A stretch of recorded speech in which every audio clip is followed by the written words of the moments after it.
las uso para admitirlo, es la que inicia la reunión y no quería. Bueno, vamos a esperar unos minutos. Bueno.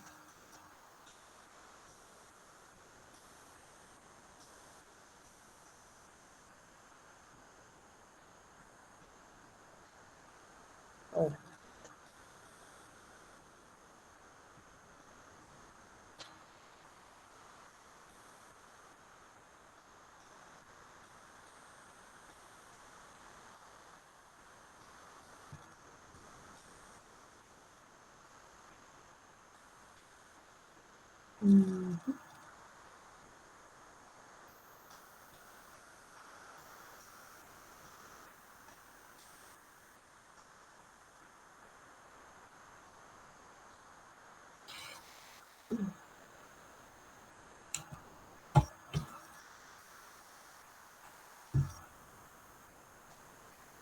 Bien, creo que ya entraron todos los que me habían pedido admisión.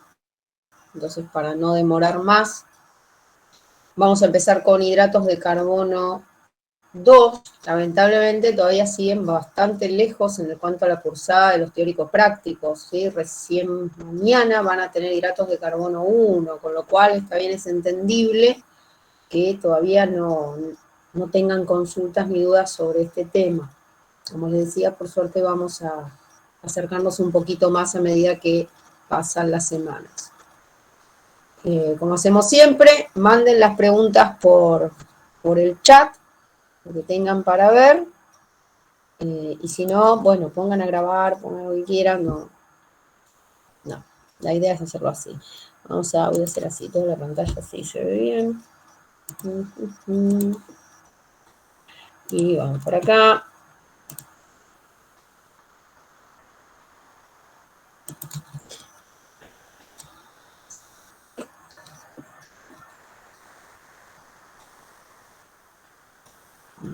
Quiero compartir la pantalla completa para que se vea.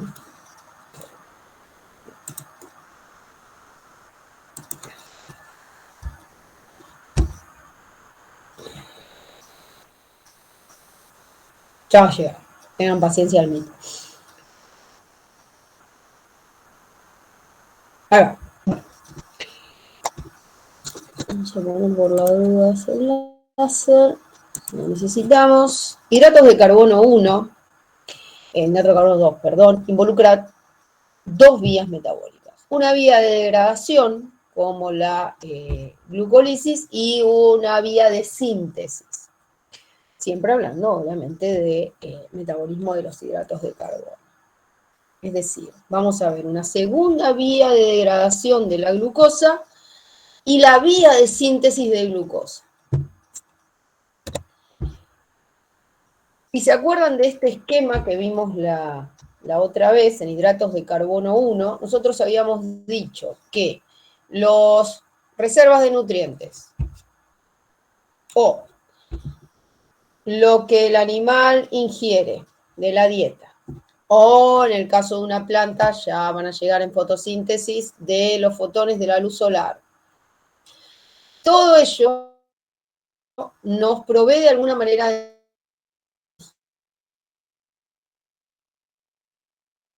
energía. ¿Cómo se va a obtener esa energía? A través de las vías catabólicas, que es la glucólisis. ¿En dónde?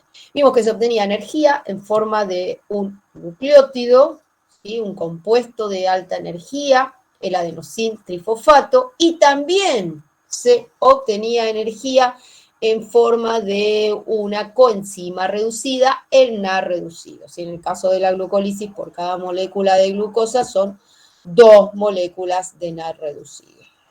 Entonces, pero la pucha, un segundo ya, bueno. Mira. Entonces, la idea de una vía catabólica es, obtengo energía directamente como el ATP, o vamos a ver otra vía metabólica que nos va a dar GTP, otro nucleótido trifosfatado, a los fines energéticos es lo mismo, o obtengo una coenzima reducida. menos mal. Esto es así. En el caso, entonces, de la vía metabólica que vamos a ver ahora, que voy a hacer, un pequeño cambio en el temario. Voy a dar primero la vía catabólica y luego vamos a hablar de la anabólica. Vamos a ver que la vía catabólica produce coenzima reducida, no produce energía directamente. De todas maneras, se considera una vía catabólica porque no produce la coenzima reducida. Una vez que tenemos la carga energética de la célula alta, la célula va a poder utilizar esa energía en la otra parte del metabolismo, que son las vías anabólicas. Entonces nosotros vamos a ver en la segunda parte la vía que construye glucosa. Utiliza energía, utiliza ATP, utiliza coenzima reducida y obtenemos glucosa. Entonces, primero vamos a ver vía catabólica, para seguir como la misma lógica que veníamos con hidratos de carbono 1, ¿sí? Yo tengo los nutrientes, yo tengo los polímeros, ya sea de reserva o de la dieta, lo degrado por digestión, lo absorbo y lo catabolizo. Busco obtener energía. ¿En qué viene claro eso? La energía puede ser en forma de nucleótido o en forma de coenzima reducida. ¿Sí? Entonces, para seguir con esa idea, vamos a ver primero la vía catabólica. Tal vez cuando ustedes vayan al teórico práctico, el jefe de trabajo práctico decida darlo como está enunciado en la guía de temas, porque ni siquiera es el programa, en la guía de temas, pero no. La vía la vía metabólica, se llama vía y ciclo de las pentosas. ¿Por qué? Porque puede comportarse de las dos maneras. Puede comportarse como una vía lineal o puede comportarse como un ciclo. ¿Qué quiere decir que sea un ciclo? Que yo voy a estar volviendo a obtener el compuesto de inicio. O sea que en la misma palabra lo dice. Si de alguna manera hay algún compuesto que se regenera en la vía, entonces esa es una vía cíclica. El compuesto se puede regenerar directamente, yo obtengo ese compuesto, ya vamos a ver ejemplos de dos vías donde se regenera un compuesto de esa misma vía, o indirectamente, yo voy a poder obtener algún metabolito que, gracias a alguna reacción, me da el compuesto inicial de la vía. Entonces, la vía de las pentosas fosfato también se puede comportar como el ciclo de las pentosas fosfato. Entonces, vamos a ver ahora esta vía cómo puede ser de una manera u otra. Para situarnos, ¿dónde estamos con esta vía metabólica? Nosotros habíamos visto esta parte.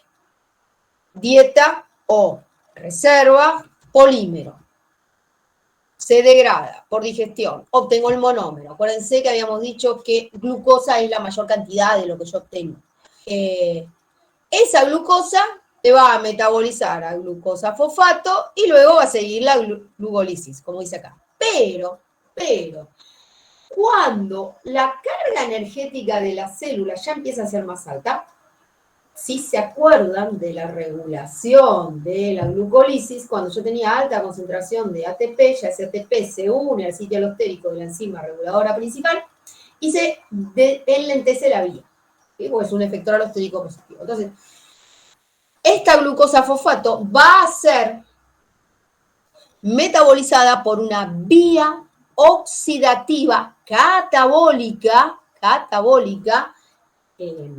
alternativa, que es la vía de las pentosas fosfato, como dice acá, vía de las pentosas fosfato. Esa vía catabólica de oxidación alternativa, como les decía, nos va a permitir obtener energía en forma de coenzima reducida, pero también nos va a poder permitir obtener compuestos que van a ser utilizados para otras vías de síntesis. Como dice acá en el esquema, nos va a permitir obtener ribosa fosfato, que es constituyente de los nucleótidos y que se va a utilizar para la síntesis del polímero de los ácidos nucleicos. Entonces, que les quede bien en claro que esta sigue siendo una vía catabólica, que no está involucrado los nucleótidos trifosfatados, o sea, vamos a ver que no hay gasto ni ganancia de ATP en esta vía. ¿Sí? ¿Se acuerdan que en la glucólisis habíamos visto que primero había un gasto de moléculas de alta energía para activar la glucosa y luego sí era la ganancia propiamente dicha. En este caso no vamos a ver que interviene el ATP, porque ya partimos de glucosa fosfatada, o sea, ya glucosa activa, pero sí, que les quede bien en claro que sí se puede obtener energía en forma de coenzima reducida por esta vía. Bien. Esto sería, digamos, es un esquema también, es del Harper, otro libro que está recomendado por la cátedra como bibliografía. Es muy sintético en la parte bioquímica, o sea, si bien es un libro de bioquímica, yo diría que es un libro de bioquímica fisiológica, en donde la segunda parte, sobre todo de nuestra materia, o sea, la parte correspondiente a integración, la que vendría a ser el segundo parcial, la verdad que está muy, muy bien explicada, está muy bien integrada. La parte de bioquímica tal vez no es tanto como la bioquímica de Leninger, ¿sí? Pero está bien esquemático y la verdad que si ustedes como que lo enganchan, este libro, o sea, es un libro que yo recomiendo. A mí me gusta mucho, sobre todo, ya les digo, para la segunda parte me parece que toma muy bien los temas. Bien. Vía de las pentosas, o ciclo de las pentosas. Sinónimos por ahora. Vamos a ver cuándo es una cosa o la otra. Como les decía, partimos de ya la glucosa está fosfatada. Entonces, la glucosa ingresa a la célula, ¿sí? Ya vamos a ver en qué tejidos está activa esta vía. Se fosforila, exoquinasa o su isoenzima glucoquinasa hepática, y esa glucosa se fosfato, acuérdense, cuando ya la carga energética de las células altas empieza a enlentecer la glucólisis, yo tengo esta vía alternativa, sigue esta vía alternativa. Es captada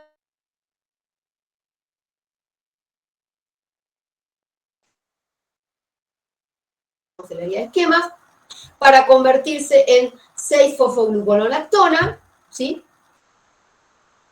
Por una lactonasa, o sea, por una hidrólisis, forma el 6-fosfogluconato. El 6-fosfogluconato es captado por otra deshidrogenasa, 6-fosfogluconato deshidrogenasa. Se pierde un dióxido de carbono siempre que ustedes tengan un grupo carboxilo en una molécula. Casi con seguridad se va a perder como dióxido de carbono porque esta parte de la molécula, imagínense, tiene muchas cargas negativas juntas, como que tiende a romperse. Y voy a formar un compuesto de 5 carbonos, la ribulosa 5-fosfato.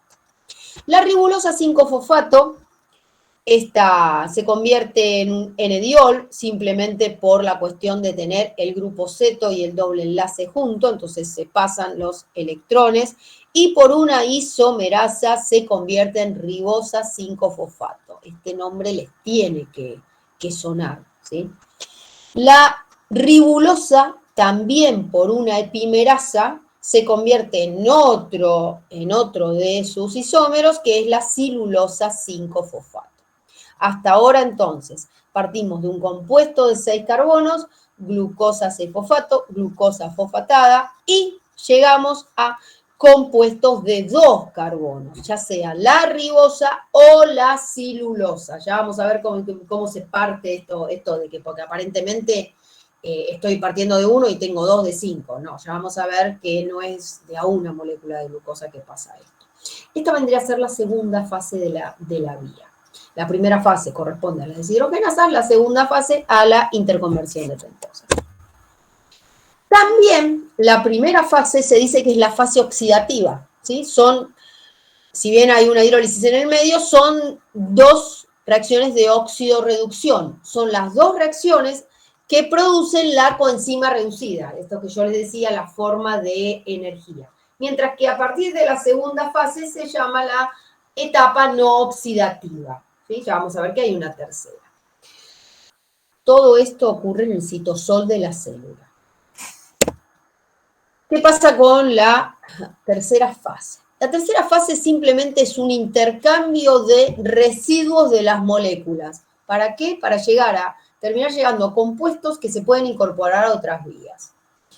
Bien, se combinan los 2 productos de la fase anterior, silulosa 5-fosfato y ribosa 5-fosfato. Como ven acá, por una enzima que la transcetolasa, se transfiere este grupo, que acá tiene que tener una doble ligadura, porque si no el carbono le está faltando algo, faltó en el esquema, ¿sí? Se transfiere este grupo de la celulosa a la ribosa para obtener un compuesto de 7 carbonos, la pseudotulosa 5-fosfato. Simplemente hay una transferencia de este grupo funcional. Pseudotulosa 5-fosfato más, como la celulosa perdió 2 carbonos, se quedó con 3, forma un compuesto que ya les debe sonar también, el gliceraldehído 3-fosfato. Podríamos terminar acá, ¿sí? Podría la célula terminar acá la vía, porque ya el gliceraldehído 3-fosfato se puede incorporar a una vía, de hecho ustedes ya la vieron. Pero ¿qué hacemos con la pseudotulosa? No la podemos metabolizar. Entonces, ¿qué hace la célula? Hace una segunda reacción de transferencia de grupos funcionales, en este caso es una aldosa, entonces por la transaldolasa, 3 carbonos de la pseudotulosa se transfieren al gliceraldehído 3-fosfato. Entonces ahora me quedó un compuesto de 6 carbonos, fructosa 6-fosfato, y un compuesto de 4 carbonos. La fructosa 6-fosfato, todo ok, yo la puedo metabolizar, pero el compuesto de 4 carbonos, la eritrosa 4-fosfato, no lo puedo metabolizar.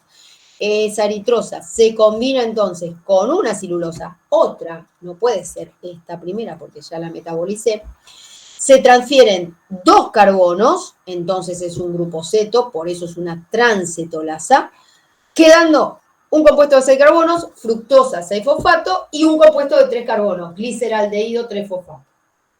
2 compuestos que son claramente metabolizables, ¿sí? Por ejemplo, por glucólisis, por ejemplo.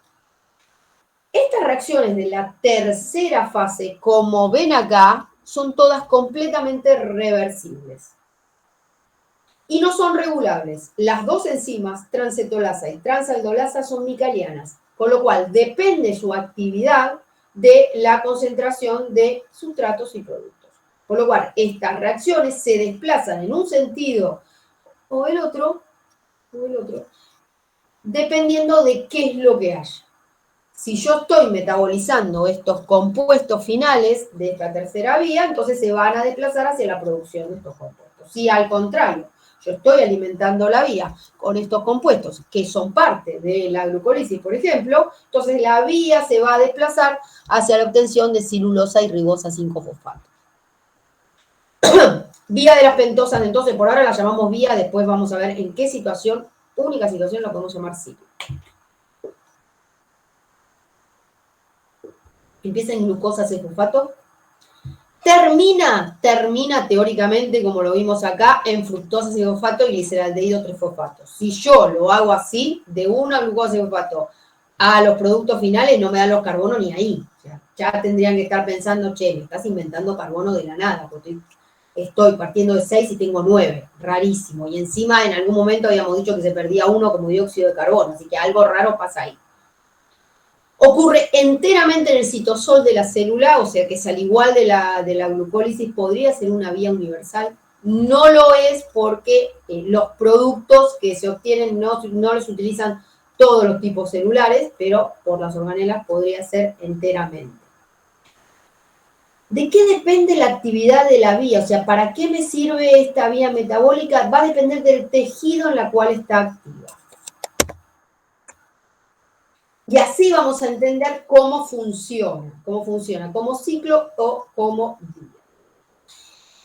En aquellos tejidos donde yo necesite sintetizar lípidos, es decir, por ejemplo, tejido adiposo, es decir, por ejemplo, alguna glándula que sintetice una hormona que sea componente lipídico, sea esteroidea, como las gónadas, por ejemplo, la vía va a funcionar para la obtención, como dice ahí, de la coenzima reducida, de NAD-fosfato reducido. Entonces, si el objetivo de la vía es obtener NAD-fosfato reducido, que es lo que se obtiene, si se acuerda, en la primera fase, entonces la vía va a funcionar como un ciclo. Como está puesto ahí, van a estar activas las 3 fases de la vía de las pentosas, o como dijimos antes, las 2 etapas, la oxidativa y la no oxidativa. Y vamos a ver por qué están activas las 3 fases y por qué lo estamos llamando ciclo. ¿Y por qué hay puestas 3 glucosas al mismo tiempo? Pues si no, no me dan los carbonos. Yo quiero obtener un fosfato reducido, dijimos, ¿sí? Que es lo que yo voy a utilizar para la síntesis de lípidos. Bien, entonces ustedes me dicen, bueno, Elizabeth, listo. Hacé las 2 primeras reacciones, las de la primera fase, y ya está, obtengo un fosfato reducido. Pero ¿qué era lo que pasaba?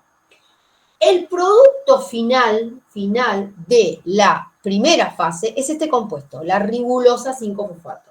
La ribulosa 5-fosfato, así como se obtiene, es captada por las enzimas de la segunda fase, porque estas enzimas son enzimas micalianas que dependen su actividad de la disponibilidad de sustrato. Esa ribulosa 5-fosfato no se puede quedar en la célula y tampoco tiene otra posibilidad de metabolizarse. Sí o sí es captada por las enzimas epimerasas o isomerasas, que convierten a la ribulosa 5-fosfato en cirulosa 5-fosfato o en ribosa 5-fosfato. Bien. Ahora, entonces, yo tengo estos compuestos, cirulosa o ribosa. Que acuérdense que eran las 2 posibilidades que habíamos visto de la segunda fase de la vía de las pentosas. ¿Sí? ¿Qué es lo que va a pasar? Las enzimas de la tercera fase de la vía de las pentosas habíamos dicho que también son micalianas. Depende de su actividad y la disponibilidad de sustrato. Con lo cual, si yo tengo disponible cirulosa 5-fosfato y ribosa 5-fosfato que no se metaboliza en otra vía, y ya vamos a ver cuál sería la vía que metabolice la ribosa 5-fosfato, van a estar disponibles en el citosol. Entonces, van a ser captadas por las enzimas de la tercera fase de la vía de las pentosas, transcetolasa y transandolasa. Habíamos visto que la transcetolasa convertía cirulosa 5-fosfato y en ribosa y pseudoctolosa, y si no, la convertía en eritrosa y fructosa, que vendría a ser esta parte de acá abajo. Y si es la ribosa, se une con la pseudoctulosa para dar el gliceraldehído 3-fosfato y la cirulosa. Con lo cual, eso quiere decir que lo que yo obtuve de la segunda fase se metabolizó a la tercera, obteniendo, si yo tengo activa la primera fase y no metabolizo la ribosa 5-fosfato, o sea que está activa también la segunda, obtengo finalmente una molécula de fructosa 6-fosfato, otra molécula de fructosa 6-fosfato y una molécula de gliceraldehído 3-fosfato. ¿Sí? Estos compuestos pueden convertirse en glucosa 6-fosfato. ¿Por qué? Porque las reacciones que pasan de fructosa 6-fosfato a glucosa 6-fosfato es una única reacción y, si se acuerdan, es una isomerasa y es una reacción reversible, con lo cual si hay fructosa automáticamente se va a convertir en glucosa, y por gliceraldehído 3-fosfato, si bien es un camino más largo, también podemos llegar a glucosa 6-fosfato. Entonces, cuando están activas las 3 fases de la vía de las pentosas, no la llamamos vía, la llamamos ciclo. ¿Y por qué decimos que lo tenemos que ver así, entrando 3 glucosas 6-fosfato al mismo tiempo? Porque si no, no me dan la cantidad de carbonos. Si yo obtengo como productos una molécula de fructosa 6-fosfato, otra molécula de fructosa 6-fosfato, ahí tengo 6 carbonos. Aparte obtengo una molécula de gliceraldehído 3-fosfato, ahí tengo 15 carbonos. Pero me está diciendo, Elizabeth, me están faltando carbonos. Sí, porque nos tenemos que acordar de que en la reacción de 6-fosfogluconato a ribulosa 5-fosfato se pierde un dióxido de carbono. O sea que por cada glucosa 6-fosfato estoy perdiendo un carbono. Ahí están los 3 carbonos que me faltan. Entonces, cuando funciona como ciclo, tengo que, para entenderlo en la estequiometría de este ciclo, ahora sí, de las pentosas, tengo que pensar que ingresan 3 glucosas, 6-fosfato, se obtienen 2 fructosas 6-fosfato, un gliceraldehído 3-fosfato y 3 moléculas de dióxido de carbono. Recuerden, esto ocurre cuando yo necesito que la vía esté activa para obtener NAF-fosfato reducido, poder reductor, coenzima reducida, que se va a utilizar para la síntesis de lípidos. ¿Sí? Entonces piensen que el ciclo de las pentosas, dale con decir vía, el ciclo de las pentosas va a estar activo en aquellos tejidos donde se sinteticen lípidos. Adiposo, ¿sí? a las glándulas que sinteticen hormonas que sean lipídicas, sí, y todo aquel tejido que sintetice lípidos. Vamos a tener actividad del ciclo de las pentosas. Bien. Segunda objetivo de la vía de las pentosas. ¿Qué pasa si yo quiero obtener nafosfato reducido y ribosa 5-fosfato? Es decir, quiero obtener la pentosa, ¿sí? Y quiero obtener también poder reductor. Entonces, están activas la primera y la segunda fase. ¿Qué quiere decir eso? Que esta ribosa 5-fosfato que se obtiene como producto final de la segunda fase de la vía de las pentosas, yo la voy a metabolizar en otra vía. La va a tomar una enzima que es la fosforibosil 5-pirofosfatasa. Por ahora no la tienen que saber, ya la van a tener que saber cuando veamos aspectos genéticos del metabolismo. Por ahora lo único que tienen que poner, pongan una flecha si quieren o piénsenlo, que la ribosa 5-fosfato se va a destinar para la síntesis de ácidos nucleicos. Ya vamos a ver cómo. Cuestión que esta ribosa yo me la estoy llevando, ¿sí? Me la estoy llevando por otra enzima. Entonces no va a haber ribosa disponible para la transcetolasa. Entonces esta tercera fase no se puede realizar. ¿Qué es lo que va a pasar? Como la ribosa 5-fosfato me la estoy llevando, esta reacción, la de la isomerasa, está muy desplazada hacia la obtención de ribosa. La epimerasa entonces como que va a disminuir su actividad, porque es como que la isomerasa le roba, por así decirlo, toda la ribulosa 5-fosfato. Entonces, toda la segunda fase va a estar direccionada hacia la producción de ribosa 5-fosfato, porque yo la ribosa 5-fosfato me la estoy llevando para la síntesis de ácidos nucleicos. ¿Entendido la ribosa 5-fosfato? Porque es la pentosa que forma el nucleótido que me va a formar después el ácido nucleico. Ahora vos me decís, ¿y para qué quiero un fosfato reducido?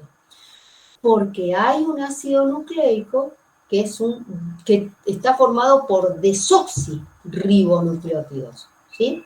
Tiene un oxidrilo, o sea que yo lo necesito, o sea, yo voy a necesitar reducirlo a ese nucleótido, ¿sí? Que es el ADN, ácido desoxirribonucleico. Con lo cual, esta ribosa yo la voy a necesitar convertir en desoxirribosa. Eso ocurre en una reacción de óxido-reducción. Por ahora, ya digo, van a pasar unos meses, no la tienen que saber, con que sepan que para sintetizar ADN voy a necesitar ribosa 5-fosfato y nafosfato reducido. Con lo cual, por eso, para la síntesis de ácidos nucleicos, específicamente ADN, es decir, desoxirribonucleótidos, están activas la fase 1 y la fase 2. Acá sí es vía de las pentosas. ¿Por qué? Porque yo no tengo manera de, a partir de ribosa 5-fosfato, volver al inicio, volver a glucosa 5-fosfato, porque esa ribosa 5-fosfato la convertí, por así decirlo, en un nucleótido, la convertí en otro compuesto, me la llevé. Dejó de ser un ciclo, ahora es una vía lineal. ¿Sí? Bien. Última opción, esta es muy interesante, también. Voy a sintetizar también nucleótidos, porque voy a obtener como producto final ribosa 5-fosfato, pero no voy a ingresar por la glucosa 6-fosfato, voy a ingresar por la tercera fase, o sea, voy a ingresar por otros intermediarios de la glucólisis, no por glucosa 6-fosfato. Voy a ingresar por fructosa 6-fosfato y por gliceraldehído 3-fosfato. Va a estar activa la tercera fase, llegando a la segunda, ¿sí? Llegando a la ribosa 5-fosfato. ¿Por qué es eso? ¿Por qué digo que yo tengo que llegar a la segunda? Porque ustedes me pueden decir, pero Elizabeth, yo estoy obteniendo ribosa 5-fosfato a partir de acá, y listo, ya está. Pero ¿qué es lo que está pasando? En realidad, yo como que estaría perdiendo muchos carbonos si solo obtengo ribosa por la acción de la transcetolasa a partir de pseudoactulosa, ¿sí? Entonces, lo que tiene que pasar es que yo llegue a ribulosa 5-fosfato y esa ribulosa 5-fosfato se convierta finalmente en ribosa. En este caso, no voy a estar obteniendo nafosfato reducido. Con lo cual, esta ribosa 5-fosfato se va a convertir en parte de un ribonucleótido. Entonces, estos ribonucleótidos se van a utilizar para sintetizar ARN, ácido ribonucleico, ¿sí? Los 3 ARN que conocemos. ¿Por qué se puede realizar como la vía, como al revés? En este caso también claramente es una vía porque me sigo llevando la ribosa 5-fosfato. Porque acuérdense que la tercera fase y la segunda fase son reversibles, son enzimas micalianas que dependen su actividad de la disponibilidad del sustrato. Entonces, como yo estoy ingresando por fructosa 6-fosfato y gliceraldehído 3-fosfato, tercera fase, segunda fase, producto final, ribosa. En los dos casos, en este que vimos recién y en este que vimos anteriormente, se utiliza para sintetizar ácidos nucleicos. Eso vendría a ser como el segundo objetivo de la vía de las pentosas. ¿Se acuerdan cuando les mostré el esquema de la vía de las pentosas del principio? Que me permite obtener intermediarios para la síntesis de otras cosas. O sea, yo estoy catabolizando glucosa, no la oxido completamente, sino que obtengo un compuesto que voy a utilizar para sintetizar otras cosas. También es válido como una vía catabólica. En ese caso es la ribosa 5-fosfato. Me sirve para sintetizar ADN, o sea, desoxirribonucleótidos, o ARN. ¿Dónde va a estar activa entonces la vía de las pentosas? En aquellos tejidos donde se necesite sintetizar ácidos nucleicos, nucleótidos o ácidos nucleicos. ¿Dónde va a realizar eso? Y en aquellos tejidos, por ejemplo, que tengan un gran intercambio, o en aquel animal en crecimiento, por ejemplo. Por ejemplo, el tejido epitelial tiene gran recambio celular, hay gran cantidad de síntesis de células, con lo cual tengo activa la vía de las pentosas para la segunda fase. Un tejido que tiene muy activa la síntesis de proteínas, con lo cual yo necesitaría sintetizar ARN, el ARN mensajero, que se me llama mensaje para sintetizar las proteínas, el tejido muscular. En el tejido muscular, la vía de las pentosas se hace así, tercera fase, segunda fase. El tejido muscular directamente no tiene actividad de las deshidrogenasas y no tendría como lógica que tuviera, porque no necesita prácticamente sintetizar ADN, ¿sí? Entonces, por eso el tejido muscular es un claro ejemplo de esta manera de actuar de la vía de las pentosas. Dos objetivos, entonces, de la vía de las pentosas: obtener poder reductor y obtener el sustrato para la síntesis de nucleótidos. ¿Cómo se regula la vía de las pentosas? Yo les dije, todas las etapas no oxidativas, o sea, segunda fase, tercera fase, son todas enzimas micalianas. Esa parte claramente no se regula y son todas reacciones reversibles. ¿Qué es lo que se va a regular? La posibilidad de que actúe la primera fase, o sea, las enzimas reguladoras de la vía de las pentosas son las dos deshidrogenasas. La glucosa 6-fosfato deshidrogenasa y la 6-fosfogluconato deshidrogenasa. Esas son enzimas reguladoras. Presentan dos tipos de regulación. Es una regulación de tipo alostérico, en donde su efector alostérico negativo es el producto de la reacción. Puede pasar, acuérdense que podía pasar, que es una regulación que se denomina alostérica homotrópica, en donde los que intervienen en la reacción también son efectores alostéricos. Entonces, el efector alostérico negativo es el producto y el efector alostérico positivo es el sustrato, el NAD-fosfato. O sea, son las coenzimas las que regulan estas deshidrogenasas, las dos. En algunos libros no les van a hablar de regulación alostérica, simplemente le van a hablar de la actividad de estas deshidrogenasas en función de la relación entre oxidado y reducido. Pero a los fines de que ustedes entiendan la vía, si ustedes nos dicen el NAD-fosfato oxidado es activador, es efector positivo, y el NAD-fosfato reducido es inhibidor, efector negativo, es lo mismo, porque a nosotros nos interesa que entiendan el funcionamiento de la vía. Entonces, un tipo de regulación por metabolitos, vamos a ponerlo así en general, y después ustedes toman lo que les sea más fácil de interpretar. Y el otro tipo de regulación es la variación de la concentración, ¿sí? Lo que nosotros habíamos visto como regulación a nivel del ADN, ¿sí?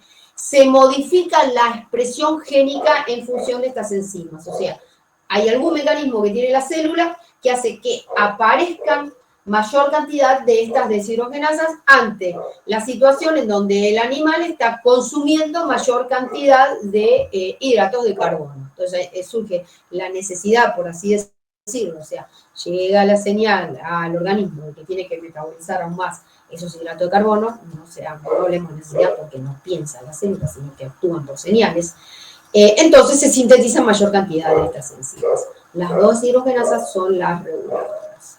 ¿Sí? Como agua, porque ahora vamos a la otra vía metabólica.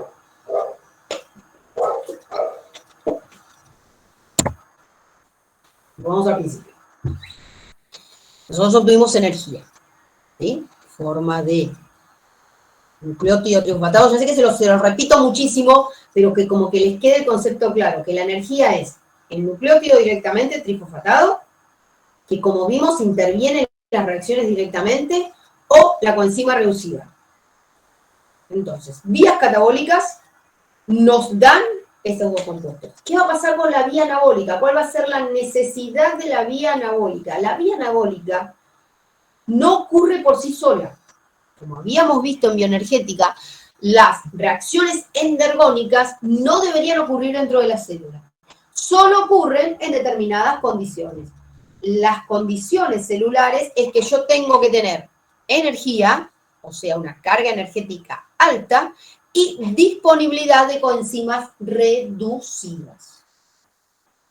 Si yo tengo estas dos cosas, entonces yo voy a poder construir la célula, va a poder utilizar estos compuestos, esta energía, en construir otras moléculas. En este caso, vamos a ver cómo la célula es capaz de sintetizar de novo, por eso se llama gluconeogénesis, glucosa, es decir, va a poder sintetizar glucosa a partir de otros compuestos que no sea un polímero de glucosas. ¿Y esto es por qué?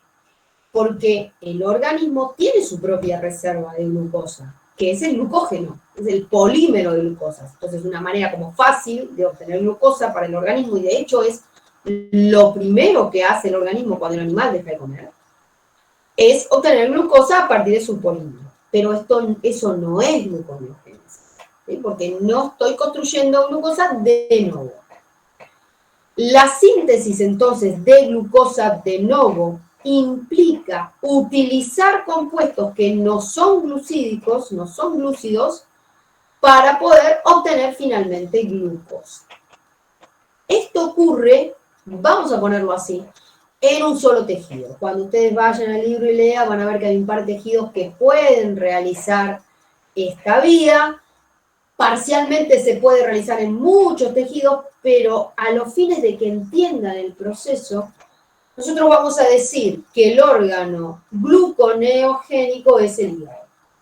Entonces, donde realizamos gluconeogénesis y se ve toda la vía metabólica completa y se obtiene glucosa para poder ser utilizada como fuente de energía a otros tejidos, es en el hígado. Y ustedes van a decir, pero Elizabeth, ¿para qué necesito glucosa? O sea, si ya vimos que se puede obtener energía y como dice acá, bueno, lo obtengo de la dieta, o no, pero el animal no está comiendo, bueno, lo obtengo de lo que tenga guardado. Y seguramente habrá otros compuestos que puedan ser utilizados como fuente de energía. Sí, hay otros compuestos que pueden ser utilizados como fuente de energía, que son los lípidos. Pero hay determinados tejidos que no pueden utilizar otra cosa para obtener energía que la glucosa. Y hay uno que como que ya les tiene que llamar la atención, que venir a la mente, sin importar si han visto esta vía o no, sin importar si han visto otra cosa de química biológica. O sea, ¿qué habíamos dicho de la glucólisis? Habíamos dicho que es una vía metabólica universal, que puede ser utilizado por todos los tipos celulares y por todas las células del organismo, si es un organismo complejo, si es un organismo eucariote complejo. ¿Por qué es esto? Porque es una vía que enteramente ocurre en citosol, no necesita ninguna organela. Y hay una célula, porque sigue siendo una célula, aun cuando no tiene muchas cosas esa célula, de lo que decimos que es una célula, que no tiene mitocondrias, que tiene solo citosol, y que necesita energía, porque hace cosas esa célula. Y esas células son los glóbulos rojos. Los glóbulos rojos no pueden obtener energía de otra manera que no sea a partir de glucosa. Con lo cual, si el animal no come, ¿sí?, no está obteniendo el hidrato de carbono de la dieta, y tengo que echar mano a mis reservas, no puedo utilizar los lípidos para darle energía a los glóbulos rojos. Sí o sí necesitan glucosa.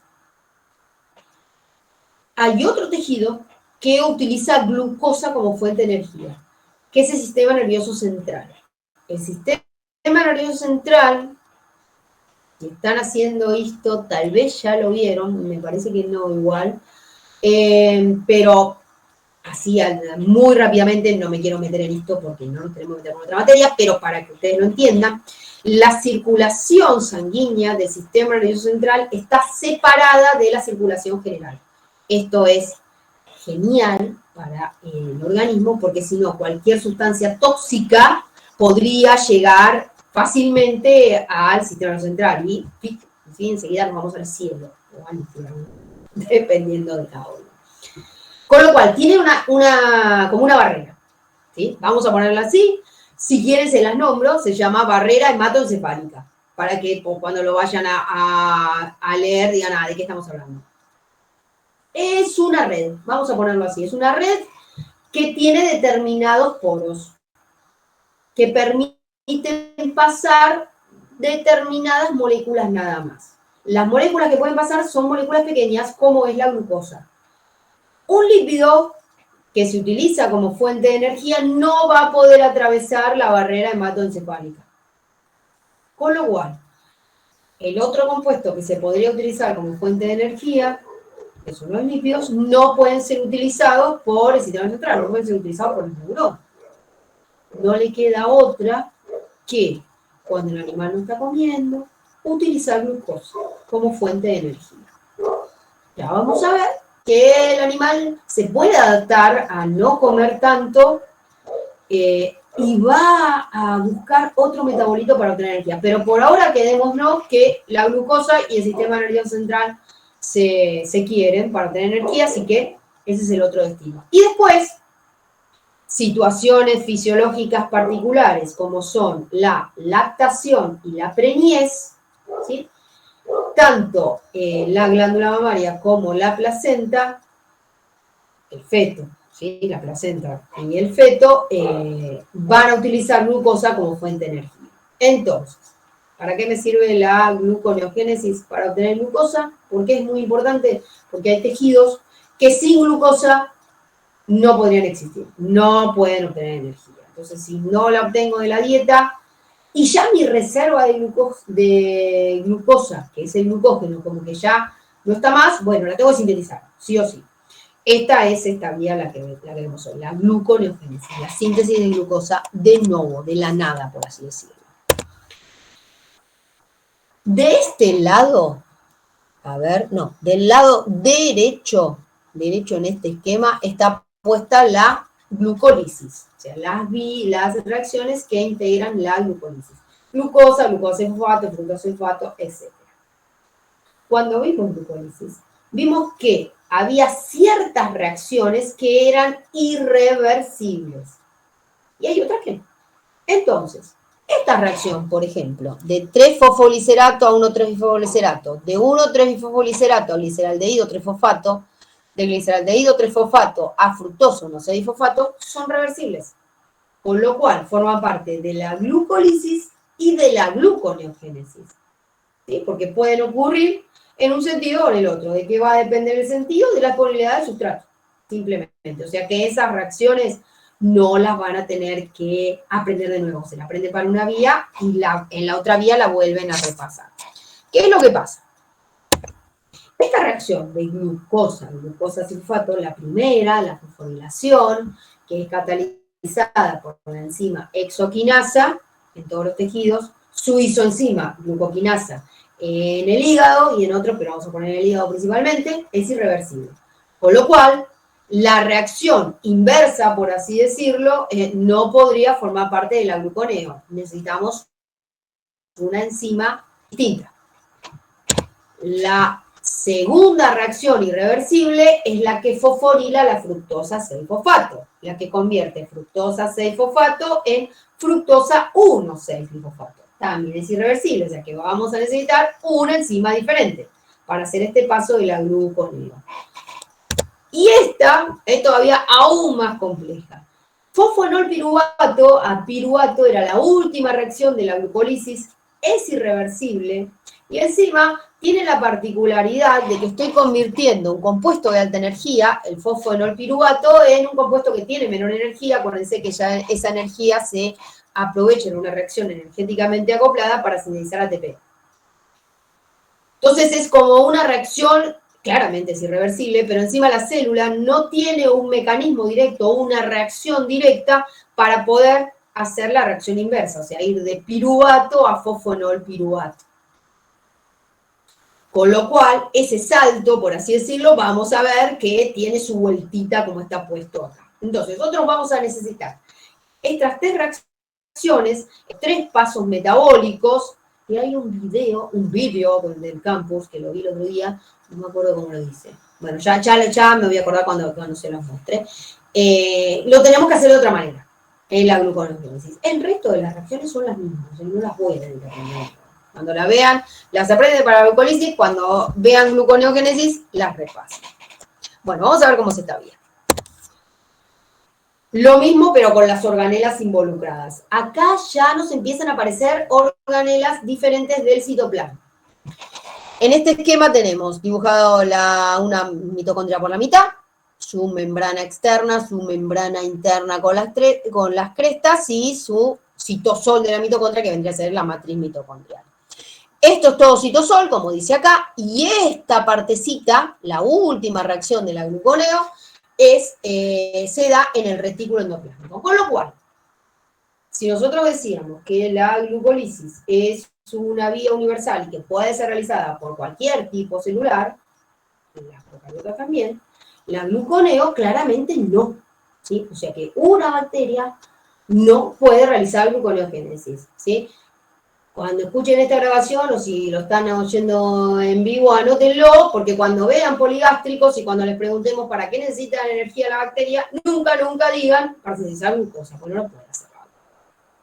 Bueno, ¿qué habíamos dicho que era la gluconeogénesis? La síntesis de glucosa a partir de otras cosas. ¿A partir de qué yo voy a sintetizar glucosa? A partir de precursores glucogénicos. ¿Qué quiere decir eso? Son compuestos que se van a obtener en otros tejidos, van a viajar al hígado y van a incorporarse a esta vía.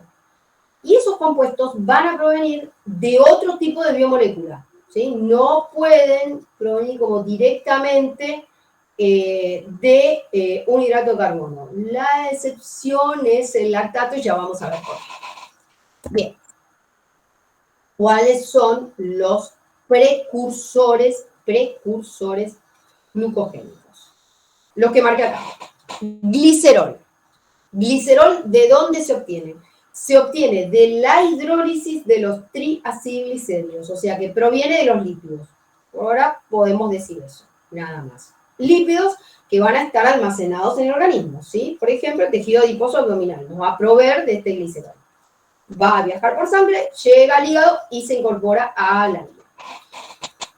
Segundo precursor, lactato. El lactato ya lo habíamos visto cuando vimos glucólisis. Cuando vimos glucólisis anaeróbica, cuando vimos fermentación láctica, vimos que el producto final de esa vía es el lactato. Entonces, esto es el único, por así decirlo, que provendría de la glucosa muy indirectamente, ¿sí? Porque la metabolicé en energía. ¿En qué tejidos? Hay 2 tejidos que me van a producir lactato. Uno, ya lo nombramos, el glóbulo rojo, porque es la única manera que tiene de tener energía, haciendo fermentación láctica. Y el otro, el que me puede producir lactato, es el músculo. Músculo esquelético, haciendo un ejercicio con deuda de oxígeno, o sea, con insuficiente provisión de oxígeno, haciendo un ejercicio que tiene contracción rápida, ¿sí? Un ejercicio anaeróbico. Pues ahí vamos a hacer también obtener energía por fermentación láctica. Ese lactato va a viajar por sangre, se va a incorporar al glucógeno. Y el otro está marcado por acá abajo, porque en realidad en el esquema está así, que es aminoácidos. Los aminoácidos, ¿de dónde se van a obtener? De la degradación de proteínas, que se denomina proteólisis. ¿Mayormente de dónde? De la proteólisis muscular. O sea, se van a degradar proteínas musculares para poder obtener aminoácidos, y esos aminoácidos viajan por sangre y se van a incorporar a la gluconeogénesis, como está marcado acá, por intermediarios. ¿Qué es lo que vamos a utilizar del aminoácido? Vamos a utilizar el esqueleto carbonato. Entonces, esos aminoácidos, que se denominan glucogénicos, se van a incorporar como intermediarios a esta vía metabólica. Y hay un cuarto precursor, que es el que está marcado acá, que es el propionato, que es importantísimo en los animales poligástricos, o sea, que también se incorpora, vieron como intermediarios de esta vía metabólica que vamos a ver más adelante, que es el ciclo de Krebs, como si fuera, se incorpora como un aminoácido, pero es importante en los poligástricos, por eso como los que decimos acá. Entonces, precursor glucogénico, tengo estos cuatro: glicerol, lactato, aminoácidos glucogénicos y propionato. Son compuestos que se obtienen en otros tejidos, que son productos finales de vías que viajan por sangre e ingresan al hepatocito, e ingresan al hígado para incorporarse a esta vía. En algunos libros, si no me acuerdo mal, en el blanco, nombra como precursor al piruvato. Y eso no es del todo correcto. No voy a decir así mal, porque quién soy yo para decirle a Antonio Blanco que se equivocó, pero nombrarlo al piruvato como precursor no es del todo correcto, porque yo no puedo obtener este compuesto como libre en ningún tejido. Y si no o sea, como compuesto final de una vía metabólica, tampoco, porque el piruvato que se tiene de glucólisis inmediatamente es metabolizado, y mal puede viajar por sangre, porque el piruvato no puede atravesar las membranas, con lo cual nombrarlo como un precursor no está bien. Lo que yo creo que lleva a confusión, y ya les digo, a mí me parece que es el blanco el que lo dice, es que en ese libro la vía está explicada como dando inicio a partir del piruvato, haciendo un paralelismo con la glucólisis. Acuérdense que el producto final de la glucólisis habíamos dicho que podemos terminarla en piruvato, con lo cual, entonces, si yo quiero empezar la vía que es contraria, bueno, la empiezo en piruvato. Entonces, por eso tal vez yo creo que en ese libro está dicho así, pero no es correcto definirlo como un precursor. Pero sí podemos decir, bueno, empezamos en piruvato. Si empezamos en piruvato, que vendría a ser como la parte más extensa de la vía, más larga, porque involucra todos los intermediarios de la vía, podemos empezar en dos partes, podemos empezar de dos maneras diferentes. Podemos empezar a través del lactato o podemos empezar a través de un aminoácido glucogénico que, si quieren, lo pueden anotar, es la alanina. Los dos me van a dar piruvato. El lactato por intermedio de la reacción de lactato deshidrogenasa y la alanina a través de la enzima alanina aminotransferasa. Los dos van a dar piruvato. Y el piruvato tiene un transportador específico que una vez que se obtiene en citosol es captado y llevado adentro de la mitocondria. En el caso de la obtención a partir del aminoácido alanina, directamente se obtiene adentro de la mitocondria. O sea que recién estamos en el punto de inicio. El punto de inicio es piruvato mitocondrial en este caso, ya sea directamente o a través del transportador, porque lo estoy trayendo desde el citosol. Piruvato se convierte en oxaloacetato por la enzima piruvatocarboxilasa. El oxaloacetato se convierte en malato Vamos a seguir esta vía, después vemos la otra. El malato tiene un transportador particular dentro de la mitocondria, en la membrana mitocondrial interna, que es la que es impermeable a todas las cosas.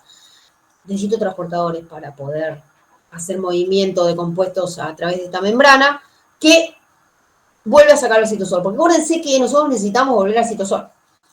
El malato se vuelve a convertir en oxalacetato. Estas enzimas son las mismas, malato deshidrogenasa, nada más que son isoenzimas. Una es mitocondrial, otra es citosólica. Y el oxaloacetato se convierte en fosfonol piruvato.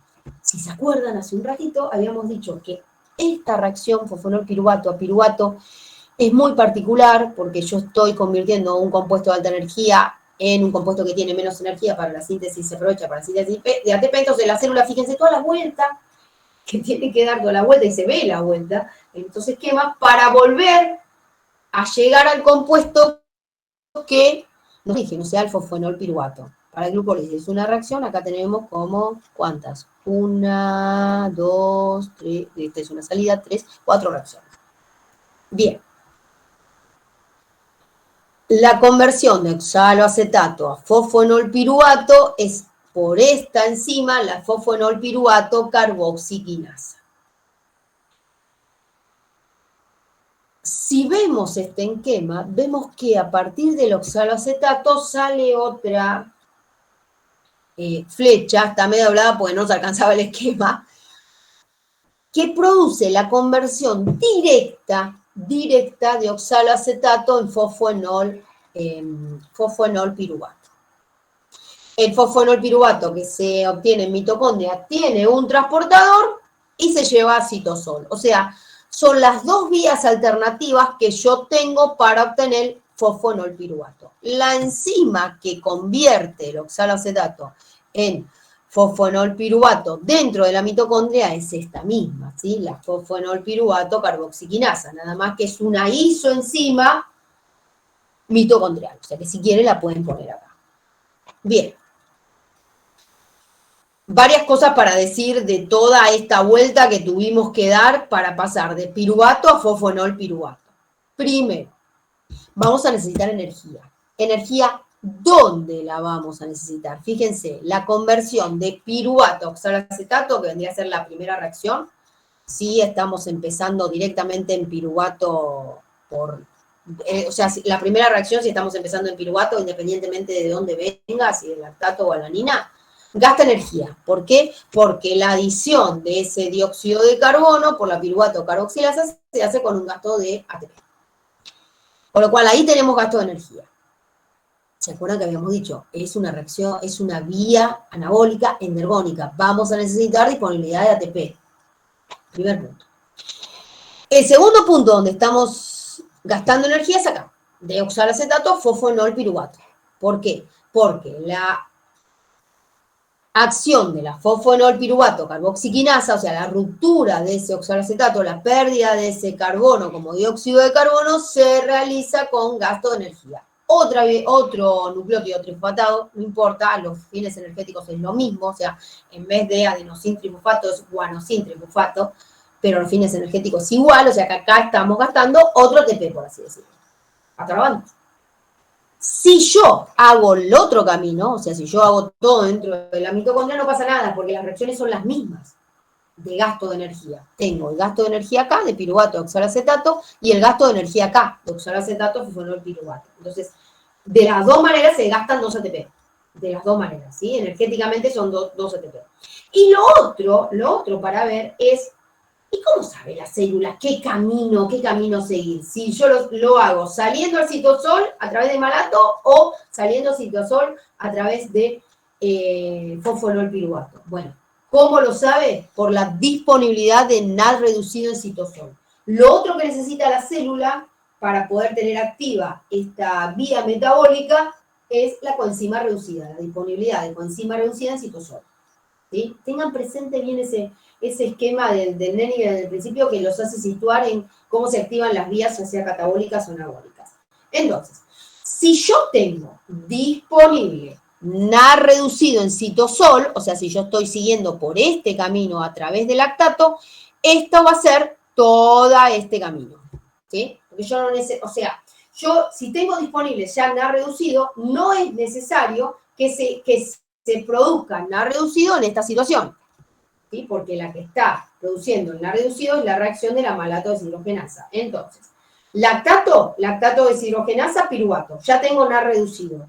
¿Cuál sería el camino que va a seguir la célula? Y va a estar, piruvato ingresa a la mitocondria, piruvato, oxalacetato, fosfonol piruvato sale, porque ya tengo NAR reducido. La otra situación es, yo estoy ingresando por alanina, piruvato, oxalacetato, oxalacetato, malato, sale malato, oxalacetato, tengo NAR reducido. ¿Sí? De esta manera yo estoy obteniendo NAR reducido en citosol. Otra manera de verlo es que este camino, como estas reacciones son enteramente reversibles, este camino, al haber NAR reducido en citosol, está todo desplazado hacia el oxalacetato, ¿sí? Porque esta reacción está desplazada hacia el malato y el malato tiende a ingresar a la mitocondria.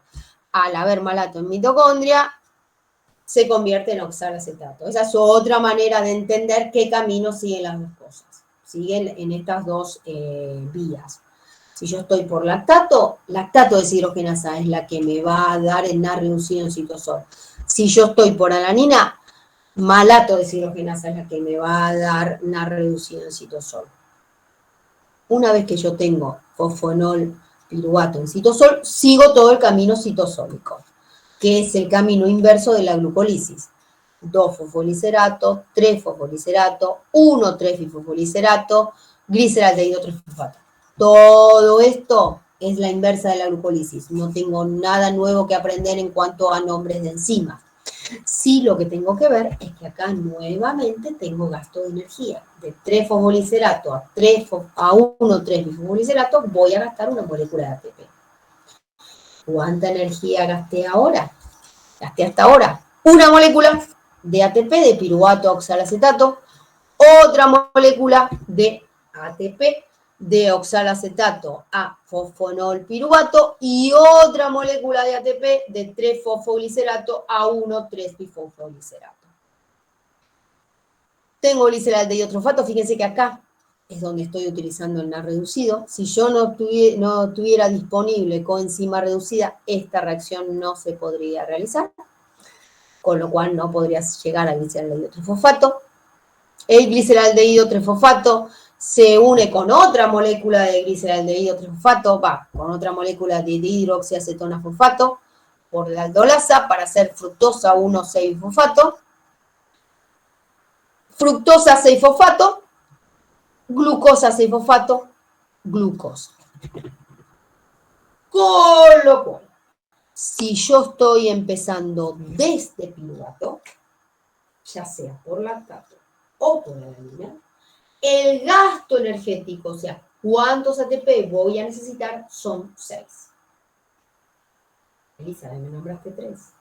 ¿De dónde sacaste los 6? Siempre acuérdense que estamos en bioquímica, así que algo de moléculas, de composición de moléculas necesitamos saber, por lo menos los carbonos. Piruvato tiene 3 carbonos, glucosa tiene 6 carbonos. Todo esto que dijimos recién, hasta acá, lo tenemos que hacer 2 veces, porque yo voy a necesitar 2 moléculas de compuesto de 3 carbonos. ¿Sí? Por eso son 6.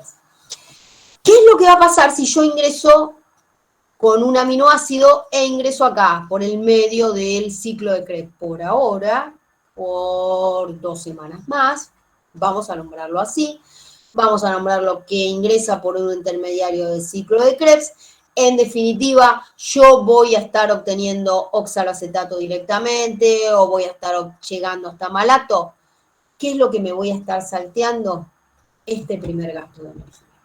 O sea, el gasto de yo obtener un compuesto de 4 carbonos, no lo voy a tener, entonces voy a gastar 2 ATP menos. Si yo estoy ingresando por aminoácidos, que me van a dar un intermediario del ciclo de Krebs, voy a gastar 4 ATP por molécula de glucosa. Ojo. Si yo estoy ingresando por alanina, que se convierte en piruvato, ahí sí doy la vuelta completa, son 6. ¿Sí? ¿Qué pasa si yo ingreso por glicerol? Ingreso como más arriba en la vía. Más simple, toda esta vuelta y todo eso no la tengo, ya está, no me importa. Glicerol se activa a glicerol trefosfato. Esta enzima, la glicerolquinasa, es específica del hígado, no existe en ningún otro tejido. O sea, por eso es capaz de metabolizar el glicerol. Con gasto de energía, una molécula de ATP, glicerol trifosfato se convierte en dihidroxiacetona fosfato por la glicerol trifosfato deshidrogenasa. Acá estoy obteniendo una reducido en el citosol. Y acuérdense que la dihidroxiacetona fosfato se puede isomerizar a glicerol dihidrotrifosfato. Ahí obtengo los dos sustratos de la aldolasa y puedo obtener fructosa 1,6-fosfato. En definitiva, a partir del glicerol, para sintetizar una molécula de glucosa, voy a gastar 2 moléculas de ATP.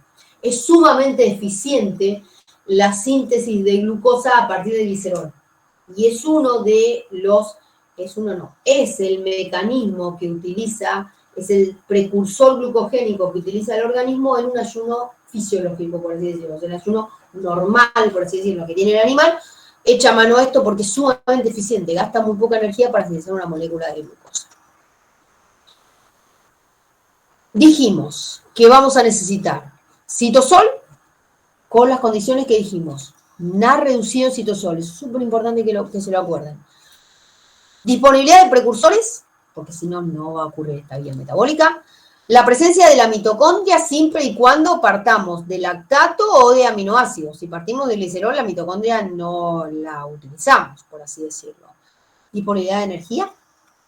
Entonces necesitamos también energía para esta vía metabólica. Y después la última etapa, que es la reacción de glucosa 6-fosfato a glucosa, ocurre dentro del retículo endoplasmático. Esto es una manera que tiene el hepatocito de regular la liberación de glucosa a sangre, porque en definitiva lo que va a buscar el hepatocito es obtener glucosa, como decíamos, para poder liberar la sangre, para que pueda transportarse a aquellos tejidos donde va a ser utilizada como fuente principal de obtención de energía.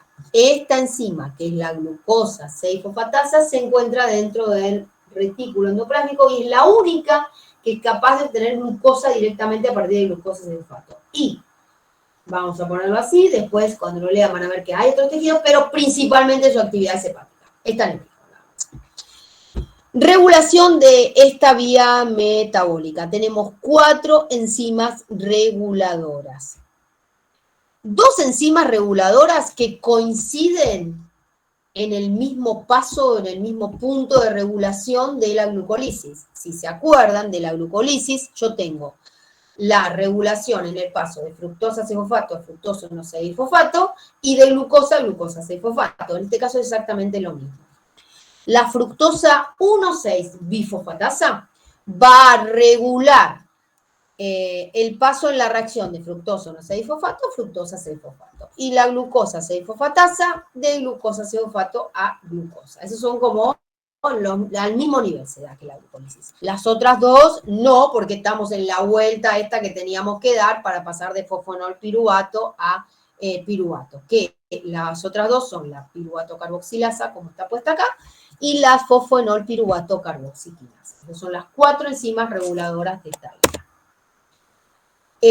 Esta parte que ya la había puesto antes, pero se las vuelvo a poner, ¿por qué? Porque está puesta también la regulación de la glucólisis de este lado, pero esta es de la gluconeogénesis de este lado, la regulación por metabolitos. ¿Por qué? Porque 3 de las 4 enzimas que reguladoras de la gluconeogénesis son reguladas por metabolitos, o sea, son enzimas alostéricas. En cuanto a los reguladores alostéricos, si se ponen a leer diferentes libros o si se ponen a buscar directamente en internet, van a ver que existen tal vez tantos reguladores alostéricos como enzimas. ¿Y esto es por qué? Porque la actividad de las enzimas, como vimos, se puede estudiar en un tubo de ensayo. ¿Sí? Se puede estudiar in vitro, ¿sí? Como ustedes hicieron a grosso modo, el trabajo práctico de determinación de la actividad de la lipasa pancreática. Entonces yo puedo ensayar el agregado de diferentes sustancias que pienso pueden actuar como efectores alostéricos. Y como en definitiva yo lo que estoy midiendo es la actividad de la enzima, si veo una modificación de la actividad de la enzima, entonces puedo especular que determinado compuesto es un efector alostérico. Entonces tal vez encuentren muchos más efectores alostéricos de lo que nosotros les damos. ¿Está mal eso? No, no está mal, ¿sí? Porque acuérdense que el conocimiento científico se va construyendo. Yo lo propongo como hipótesis, tengo mi hipótesis de que ese es un efector alostérico que lo determine in vitro, pero todavía no se ha probado in vivo. Entonces, nosotros los efectores alostéricos que pretendemos que sí o sí sepan, es aquellos que están demostrados que tienen efecto in vivo. Entonces, mi sugerencia es que sí o sí se basan en lo que dicen las guías de esquemas metabólicos, en donde se están puestos los efectores alostéricos que por lo menos nosotros pretendemos que sepan. Nos dicen otros, nosotros no les vamos a decir que está mal, porque no van a decir ni yo lo leí en tal libro, listo, no hay problema. Pero sí o sí tienen que saber lo que están en la guía de esquemas metabólicos. Primera enzima, vamos a ir de adelante, digamos, desde el piruvato hasta glucosa, así lo decimos en ese orden. Primera enzima reguladora, dijimos, en la piruvato carboxilasa. Su efector alostérico positivo es el acetil-CoA. Es un compuesto que proviene de la degradación de los ácidos grasos, por ahora medio como vimos en glucólisis, medio como que lo tienen que saber de memoria. Listo, ese efector alostérico positivo de esta enzima activa la vía. En el caso de la fructosa 1,6-bifosfatasa, efectores alostéricos, tenemos uno que es negativo, AMP, es lógico, es indicador de baja carga energética, no tiene sentido que esté activa la vía, y después aparece de nuevo este otro compuesto, la fructosa 2,6-bifosfatasa, que acá, al contrario que ocurre en la glucólisis, es efector alostérico negativo. Y es el efector alostérico negativo más importante de esta enzima, la fructosa 1,6-bifosfatasa, que es la enzima más importante, la reguladora más importante de esta vía. Si se acuerdan, para glucólisis habíamos dicho lo mismo. La fructosa 2,6-bifosfato es el efector alostérico positivo más importante de la enzima más importante, que es la fosfructoquinasa 1 de la glucólisis. Así que algo tendrá que ver este compuesto. Y por último, la glucosa 6-fosfato es, pongámoslo así, efector alostérico positivo de la glucosa 6-fosfatasa. Le digo pongámoslo así porque en algunos libros puede ser que no lo encuentren como efector positivo, sino que lo encuentren como activador de esta enzima. De hecho, la regulación de esta enzima tiene sus cosas. Nosotros no pretendemos que se compliquen, simplemente sepan que ingresa glucosa 6-fosfato al retículo, se activa esta enzima. Punto. Con eso es más que suficiente. La otra enzima que, voy un segundo para atrás, que les había nombrado como reguladora es la fosfonolpiruvato carboxiquinasa. No está en ese esquema de regulación por metabolitos porque no se regula por metabolitos. Su regulación es a través de la variación de la concentración. Y tiene variación de la concentración en los dos sentidos. Por represión de la síntesis y por inducción de la síntesis. O sea, hay una hormona que le da la señal al hígado para que sintetice más de esta enzima, y hay otra hormona que le da la señal al hígado que le dice, no, no sintetices más de esta enzima. O sea, tengan la regulación así. En la segunda parte, todo para que sigan cursando química biológica. En la segunda parte hablamos de las hormonas que hacen esto. Bien, salto esta porque ya la dijimos. Estas son las enzimas. Y vamos a hablar, para cerrar, de cómo se produce este compuesto. La fructosa 2,6-bifosfato. Acuérdense, es un compuesto que no pertenece ni a la glucólisis ni a la gluconeogénesis.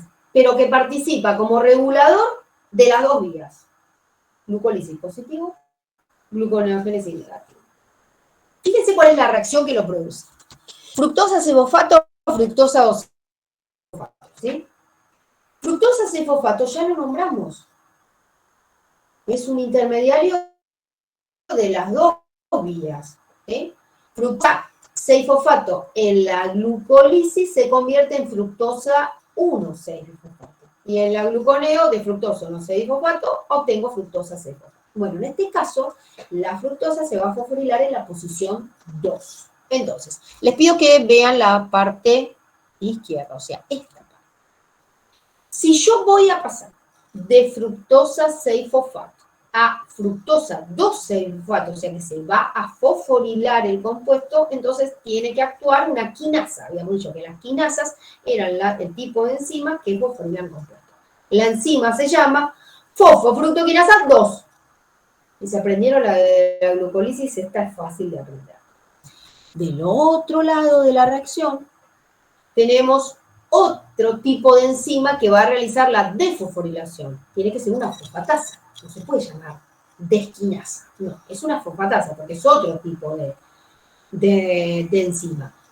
En este caso va a ser la fructosa 2,6-bisfosfatasa. Si se aprendieron a la fructosa 1,6-bifosfatasa de la gluconeo, esta también es fácil. En definitiva, lo que los diferencia es a dónde está el fosfato, en qué posición está el fosfato y la fructosa. Bien. Ahora, ¿y por qué me pusiste ahí abajo enzima dual y bifuncional si estás hablando de dos enzimas diferentes? Porque, y acá viene la complicación, las dos enzimas que son diferentes están en una enzima, están en una única enzima, es fabuloso. Tiene una parte que tiene actividad quinasa esta enzima, y otra parte que tiene actividad fosfatasa. Increíble, increíble. O sea, es una misma enzima formada por dos cadenas polipeptídicas completamente diferentes y que encima tienen acción completamente, ¿sí?, inversa. Es genial, es genial. Por eso se la denomina esta enzima dual o bifuncional. O sea, porque tienen su composición ya en su configuración dos cosas diferentes que me permiten tener dos funciones diferentes. Como fosfatasa y como quinasa. Va a sacar fósforo y va a pegar fósforo. Esto, tienen que entenderlo primero. Tienen que entender solo, ¿sí? O sea, piénsenlo como dos enzimas separadas, si quieren. Hay una quinasa que fosforila la fructosa. Hay una fosfatasa que desfosforila la fructosa 2,6-fosfato. Una vez que entienden bien las reacciones en sí, pasan a la segunda parte, que es, ¿dónde están estas enzimas? Y están en una única enzima. Olvida que están en una única enzima. La enzima dual. ¿Cómo pasa una acción o la otra? O sea, ¿cómo se regula la enzima dual? Y acá viene la conclusión. Este esquema lo saqué de la guía de esquemas metabólicos, igual está todo un libro de Matthews. Estuve buscando otros esquemas y la verdad que son todos muy parecidos. No sé si puse otro, ¿eh? Permiso, ¿eh? No puse otro. Me dejé. Bueno, a ver si lo entendemos porque realmente es complejo. Quédense tranquilo que teórico práctico lo van a trabajar bastante, ¿sí? Porque entendemos que es un tema que es complejo de entender.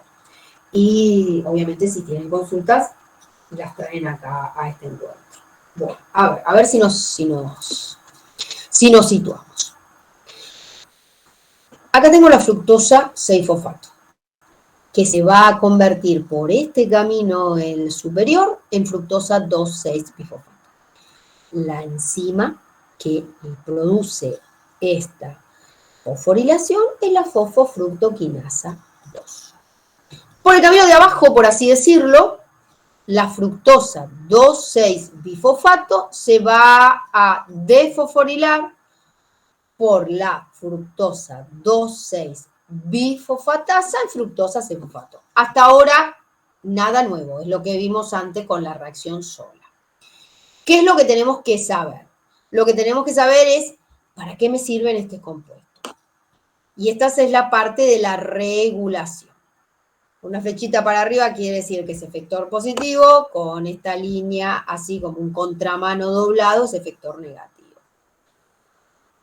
La fructosa 2,6-fosfato es efector positivo de la fosfofructoquinasa 1, activador de la glucólisis. La fructosa 2,6-fosfato es efector negativo de la fructosa 1,6-bifosfatasa, o sea que inactiva la gluconeogénesis. Bien. Pensemos ahora. ¿Yo en qué situación voy a necesitar que esté activa la glucólisis? Una opción es tener baja carga energética, ¿sí? Y otra opción es tener alta disponibilidad del sustrato en el hígado. En el hígado es donde está la actividad de esta enzima. ¿Por qué? Porque la glucosa se fosforila, la glucoquinasa no se inhibe por su producto, así que toda la glucosa que ingresó se convierte en glucosa 6-fosfato.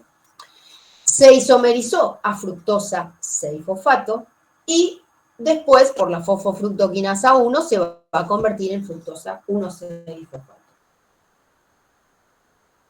Pero va a llegar un momento que va a haber la disponibilidad de este sustrato que como que la velocidad de la glucólisis no va a alcanzar. Entonces necesitamos que se active. Y ahí es donde entra esta enzima dual, esta enzima bifuncional, convirtiendo ese exceso de fructosa en fructosa, acá está, ya lo había perdido, en fructosa 2,6-fosfato. O sea, hay una cierta cantidad de fructosa 6-fosfato que se va convirtiendo en fructosa 1,6-fosfato. Pero es tanta la cantidad que una cierta porción de esa fructosa 6-fosfato se convierte, se empieza a convertir en fructosa 2,6-fosfato. Listo. Se activa la glucólisis. Por eso lo tenemos acá. La fructosa 6-fosfato es efector positivo de la enzima dual. ¿Cómo? ¿Cómo es efector positivo? Hace que se active la parte quinasa de la enzima. O sea, que la enzima actúe como fosfofructoquinasa 2. ¿Ven? Bien. ¿Qué es lo que va a pasar al contrario? Si yo quiero ver la parte de la gluconeogénesis. La disponibilidad de fructosa 6-fosfato, al contrario, me va a dar como efector negativo de la parte fosfatasa. Lógico. Activa la quinasa e inactiva la fosfatasa. O sea, no pueden estar activas las dos vías al mismo tiempo. Ese sería el control alostérico de la enzima dual. A la vez, y acá sí viene lo complejo, esta enzima dual presenta regulación por modificación covalente. Si se acuerdan, la regulación por modificación covalente era aquella en donde una enzima cambia su actividad dependiendo si tiene en su composición grupos fosfatos o no. Entonces, la enzima bifuncional, si tiene en su composición fósforo, va a pasar a actuar como fosfatasa. Y al contrario, si no tiene en su composición fósforo, va a actuar como quinasa. Vuelvo un segundo para atrás con el esquema de la enzima. Yo tengo, esta es la enzima dual. Tiene una parte quinasa y una parte fosfatasa.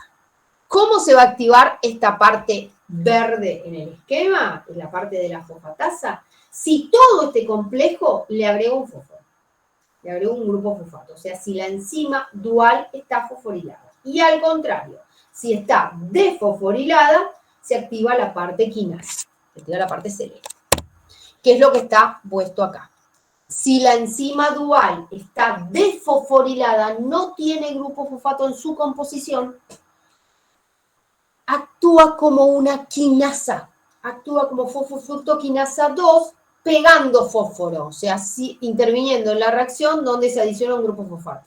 Y ahí está el problema. Porque tengo que diferenciar las dos cosas, la regulación por modificación covalente de la reacción que cataliza. Desfosforilada, quinasa. Al contrario, fosforilada en su composición actúa como fosfatasa. En una palabra, si la enzima dual está desfosforilada, se activa glucólisis. Si la enzima dual está fosforilada, se activa gluconeo. Se activa gluconeo hasta por ahí, porque acuérdense lo que habíamos dicho de la gluconeogénesis, que como es una vía de síntesis, yo necesito otras cosas para que esté activa. Energía, coenzima reducida en citosol y presencia de precursores. Ojo con eso. Entonces, punto de regulación, el más importante, la fructosa no se fosfatasa, este es su regulador más importante. Lo vemos ahora, pero se aplica también para glucólisis. Y para terminar,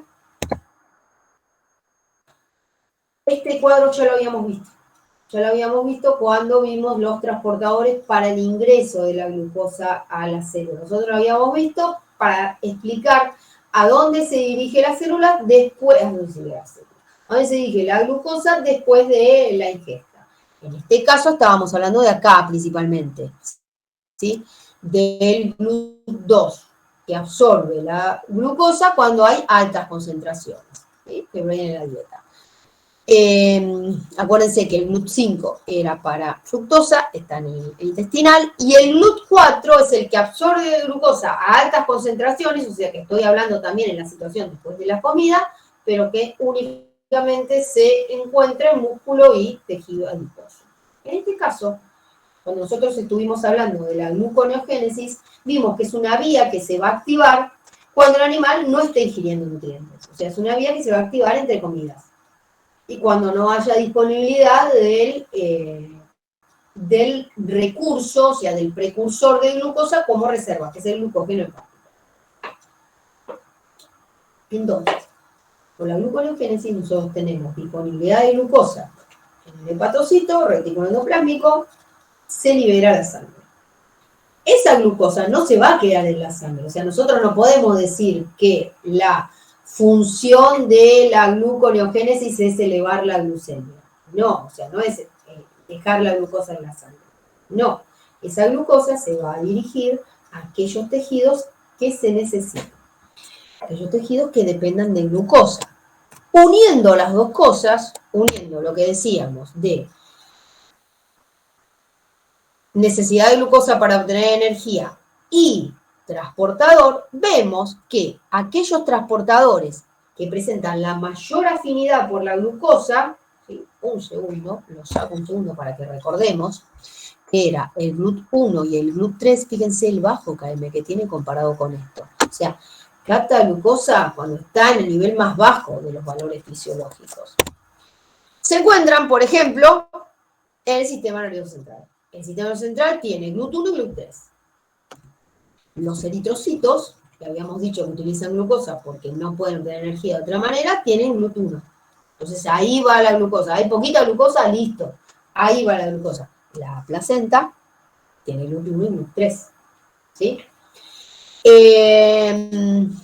El otro que se puede explicar, bueno, el tejido adiposo y el tejido muscular, dijimos, los GLUT4, y en cambio, aquellos órganos que reciben gran cantidad de glucosa, el hígado, el páncreas, el riñón, van a tener GLUT2. En el caso del intestino delgado, vimos que la glucosa es opción, tenemos GLUT2 para sacar de la célula intestinal, tenemos GLUT5 para la fructosa, tenemos el cotransporte con sodio, y en el caso del colon, va a recibir poca glucosa porque ya se absorbió, con lo cual solo tiene GLUT1 porque tiene que tener un transportador con alta afinidad por la glucosa porque tiene que captar lo poco que llega a esa parte. Entonces, tengan bien presente esto, ya lo habíamos hablado cuando vimos absorción, lo volvemos a ver acá porque tiene que ver con los destinos de la glucosa después de que sintetiza, y lo vamos a volver a ver cuando veamos la regulación de todo el metabolismo de los hidratos de carbono, porque es una manera de poder explicar, bueno, ¿y qué pasa con esa glucosa que se sintetizó en el hígado, llegó a la sangre? Bueno, ¿y qué se queda ahí? No. Ahí vemos, o sea, nosotros vamos a decir, sintetiza glucosa, o sea, de una manera podríamos decir, yo, ya voy a dejar de compartir, voy a dejar de presentar, o sea, el hígado sintetiza glucosa, vamos a cerrar esto, porque es necesaria para ciertos tejidos que la utilizan como fuente única de energía. Sí, está bien. Y nosotros lo que le vamos a preguntar, bueno, ¿cuáles son esos tejidos? Ustedes nos van a decir, sistema central y eritrocito. Entonces nosotros vamos a decir, bueno, ¿nos puedes explicar, nos puedes fundamentar por qué esa glucosa que se sintetizó en el hígado, que está en el torrente sanguíneo, llegó a esos tejidos?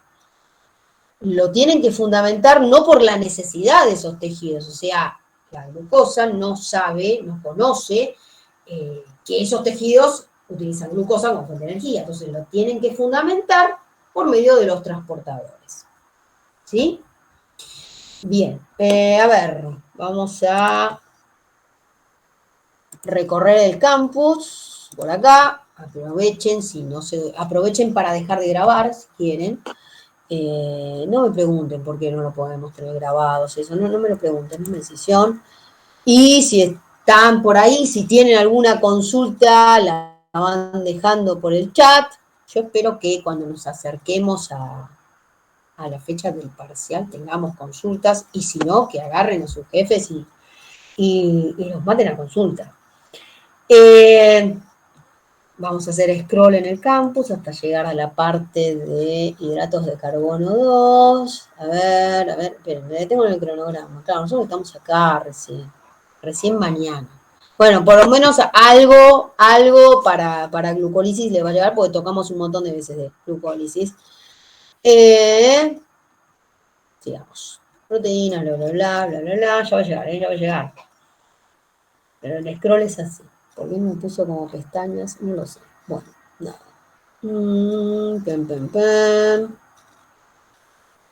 Tienen el trabajo práctico de fermentación láctica antes de hidrato de carbono. O sea que tienen unas clases para ponerse al día. No, me olvidé de esto. Qué chitrula. Tengo que dejar de compartir porque me olvidé de algo. Tengo que volver a la presentación. Porque me olvidé de un tema que es súper interesante. A mí me parece muy copado. Que es el ciclo de Cori. Menos mal que vi el campus. Porque me faltaba una partecita dentro del temario. El ciclo de Cori es el que me permite explicar cómo me olvidé del ciclo de Cori. Qué pescado. Me falta una. Me permite explicar cómo a partir del lactato voy a obtener nuevamente glucosa. Y tiene involucrados dos tejidos, el músculo y el hígado. Que se comparta. ¿Cómo me voy a olvidar el ciclo de Cori? Vamos. Bien. ¿Qué es lo que pasa en este ciclo? Si el músculo realiza un ejercicio anaeróbico, es decir, con deuda de oxígeno, el glucógeno, que es, vamos de nuevo con el láser, el glucógeno, que es la reserva de glucosa, se va a degradar. Vamos a hacer fermentación láctica, voy a obtener energía, perfecto, para mi contracción rápida y muy acotada en el tiempo, y el producto final de esa fermentación láctica es el lactato, ¿sí? El lactato es el producto final, para la célula muscular no le sirve de nada, por lo tanto lo va a desechar. ¿A dónde lo va a desechar? O sea, lo va a mandar sangre. Bien. Esto es genial. Ese lactato no se queda en sangre y no se excreta, sino que va hacia el hígado. Y se incorpora a la gluconeogénesis, porque habíamos visto que era un precursor glucogénico. Entonces, como dice acá, durante la recuperación, ya van a ver cuando hagan clínica de equinos, por qué a los caballos que hacen carreras cortas, después se les da un par de vueltas alrededor de la pista, que es esta fase de recuperación. Bueno, de hecho, cualquiera que haga una carrera corta, nosotros como personas, yo no, porque si yo voy a correr 100 metros el colectivo, lo único que hago es boquear, nada más. Pero alguien que corra lo debe saber, que después de hacer este ejercicio intenso tiene que hacer ejercicio más moderado, es esta fase de recuperación donde el lactato se convierte en glucosa por gluconeogénesis. Esta glucosa va al torrente sanguíneo, a la sangre, y vuelve al músculo. Por eso es ciclo. ¿Por qué? Porque esa glucosa nuevamente se va a convertir en glucógeno. Esto es lo que se llama el ciclo de Cori, Y esta es la parte como más, digamos, de cuento, por así decirlo, que es lo que más me gusta a mí. ¿Quiénes lo descubrieron? Lo descubrió un matrimonio que yo tenía anotado en algún lugar. Acá atrás. Eran alemanes, se recibieron de doctores en medicina en Alemania, luego fueron a Viena y esta investigación la hicieron en Estados Unidos, Carr y Gerty Cori. En general se lo llama ciclo de Cori, entonces uno tendería a pensar que es una sola persona y si nos ponemos a ver, en general solo hablamos del señor. De hecho, Gerty, que fue la primera mujer en recibir un premio Nobel en ciencias, fue la primera mujer en recibir el premio Nobel de medicina, ¿sí? Lo recibió 40 años, en la edición número 40 de este premio Nobel. Pero bueno, cuestión que toda la investigación la hicieron juntos. Y la verdad que como en esos tiempos, vamos a decir que en esos tiempos, y que ahora está un poquito diferente, digámoslo así, le fue bastante complicado a Gerty incorporarse a la carrera científica. De hecho, al lugar que iban a buscar trabajo se le ofrecían al marido y a ella le daban tareas de técnicas o de colaboradora. Recién el cargo de profesora fue justo cuando le dieron el premio Nobel, o sea que imagínense ahí. En el laboratorio de los Cori trabajaron 2 premios Nobel de Argentina. No sé si ustedes tienen presente, la Argentina tiene 5 premios Nobel, 3 de ellos son en ciencias, 2 de ellos, Hussey y Leroy, trabajaron en el laboratorio de los Cori, también investigando todo el tema del metabolismo de los hidratos de carbono. Ciclo de Cori, su función es poder regenerar el glucógeno que se gastó en un ejercicio intenso. Oh, me olvidé del ciclo de Cori, menos mal que estaba en el campo. Bueno, nada. Dejo de presentar esto y vuelvo a presentarlo del campus a ver si nos quedó algo más. Perdí público porque no, el Meet no, de campus. Me olvidé del ciclo de Cori. Vamos de nuevo. Bien, en esta clase desarrollaremos gluconeo, ciclo de Cori y vía de las pentosas. Como les dije, está en este orden y de hecho está en el cronograma así. Cuando tengan el encuentro teórico-práctico tal vez lo hagan así y lo hagan diferente. No pasa nada, en realidad tienen que ver las 2 vías. ¿Qué tenemos acá para ver? Interesante. Todo es interesante. Esta parte no la graben, ¿eh? Esta actividad interactiva. Es un PowerPoint interactivo que les permite volver a ver el tema de la enzima bifuncional y cómo se regula. Eso sería la idea. Un par de vídeos, porque son todos así en gallego. Véanlos. Otro material para ver las distintas fases, cómo se activan de las vías de las pentosas, y después preguntas de autoevaluación de este tema, que acuérdense que las pueden hacer cuantas veces quieran y en el momento que quieran, ¿sí? Son preguntas para control de lectura, por así decirlo, no tienen mucho que ver con las preguntas que nosotros hacemos en el parcial. Bueno, 10 de la noche. Al final, la única vez que no me entusiasmé hablando mucho fue la primera vez. Todas esas veces me entusiasmé hablando mucho y les voy a pedir muchísima paciencia cuando toque respiración 2, porque es un tema que me encanta, así que me entusiasmo mucho.